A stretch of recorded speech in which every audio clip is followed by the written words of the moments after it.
Welcome to Change a Base and Solving Exponential Equations.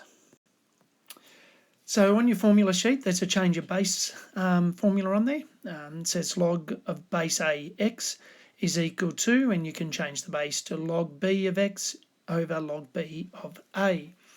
Now, there's two buttons on your calculator that we will use. So there's the log base 10, that's the LOG button, and the log base E, or the LN button. As long as you're consistent when you do your change of base, so you either change them both to log base 10 or change them both to log base E, and that's what you enter on your calculator, you will get the same result. So when we do an example like log base 3 to the 8, I can either change it to log base 10(8) over log base 10(3) or ln8 over ln3, and both on the calculator will get me 1.893.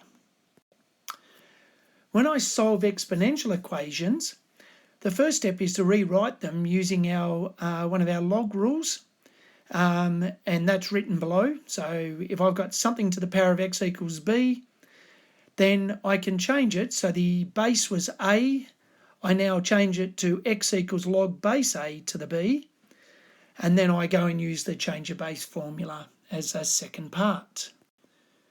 So here's two examples. We're going to try and work out what 2 to the power of what equals 200, and 3 to the power of 2x plus 1 equals to 150. So 2 to the power of x equals 200, change it using my log rules.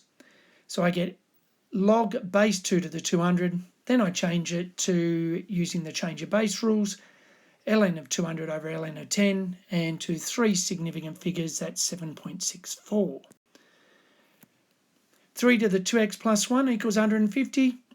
Once again, using the log rule, the base 3, so 2x plus 1 equals to log base 3 of 150, change a base, and then solve as an equation, and you end up with x equals 1.78. Thank you.